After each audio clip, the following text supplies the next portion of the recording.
Welcome back, YouTubers. Today we're working on a 1999-2000 Honda Civic. We're doing a shakedown on it among a couple of other things, but we wanted to make a video real fast on how to repair our Vtec spool valve plug. This happens pretty often when oil gets on the wires. They get brittle, they like to break. This one broke right at the plug, so we're going to show you how to repair it the way that we like to repair it, so you have a good idea. I mean, we have some tools that we use, but general tools from a parts store will work just the same. So to start with, if you take a look over here, we have our broken wire, and then we have our plug. This is our plug. This guy sits inside there just to keep it clipped in. So we pull this out. Once we have this all taken out, we have our pin. What we do is there's a little rubber piece that sits right here to seal this from, we have a rubber piece right here that protects it from the elements so it doesn't corrode over time. So we have a new one right here that we have tons of these laying around. You can probably pick those up at eBay, on eBay too, for pretty cheap, or just like you have another wire harness sitting around, you can steal that from it too. But we discarded the old one just because it was brittle. I don't think it would cause a good sealing surface between this plug and the wire insulation. So we just we're gonna end up using a new one. So what we're gonna do first is we're gonna put this guy on our broken wire.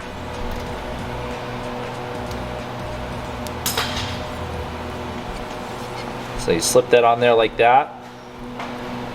Before you cut, or before you tear back the insulation, because that's going to be the easiest way to do it, we take our strippers, we strip that wire a little bit. Whoa, that didn't catch like I wanted it to.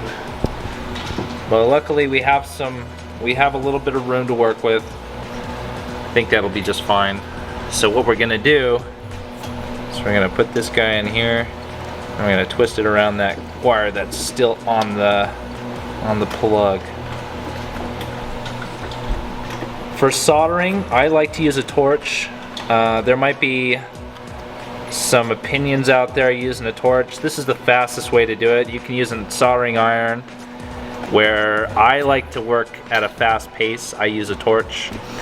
And if you're not careful, it can burn through the insulation. So just be wary when you're soldering with a torch. It can get real hot real fast. Go for it.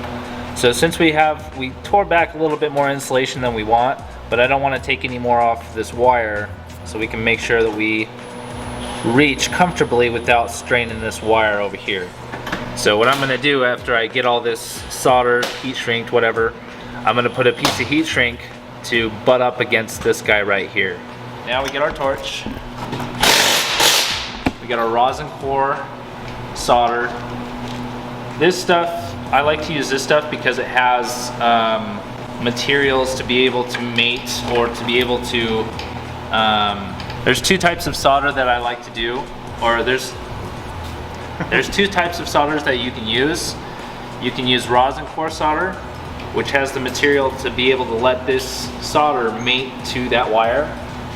And then there's also, I can't remember the name of it, but it's not rosin core, and you have to like dip your wire into some solutions for that solder to stick onto it.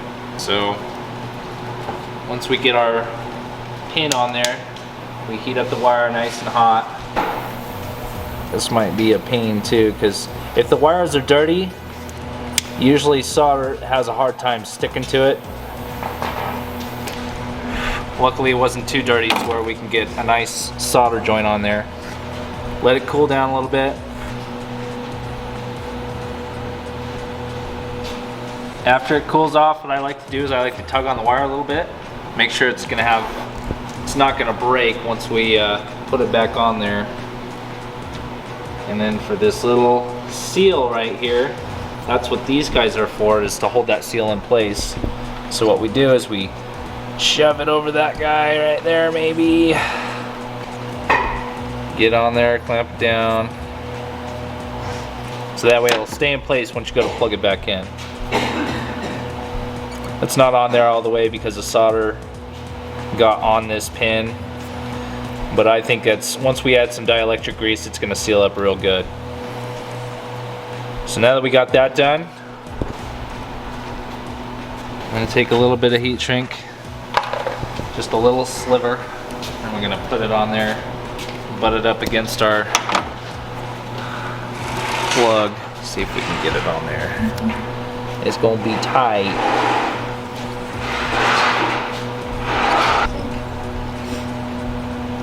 There we go. Oh yeah.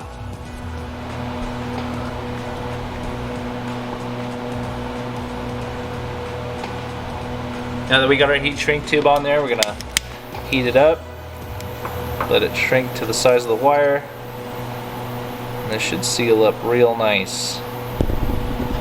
This might help also with future brakes.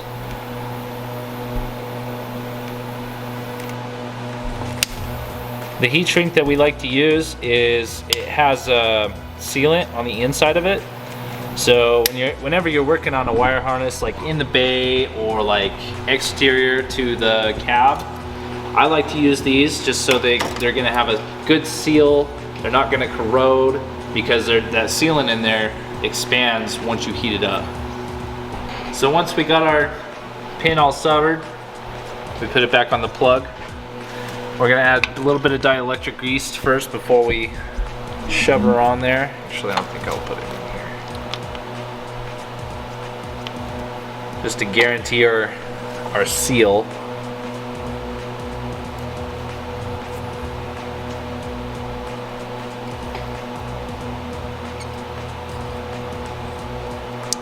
Bada bing, bada boom. She gonna be sealing real nice. Then we put our little cap back in so we make sure it doesn't come undone. And plug her in.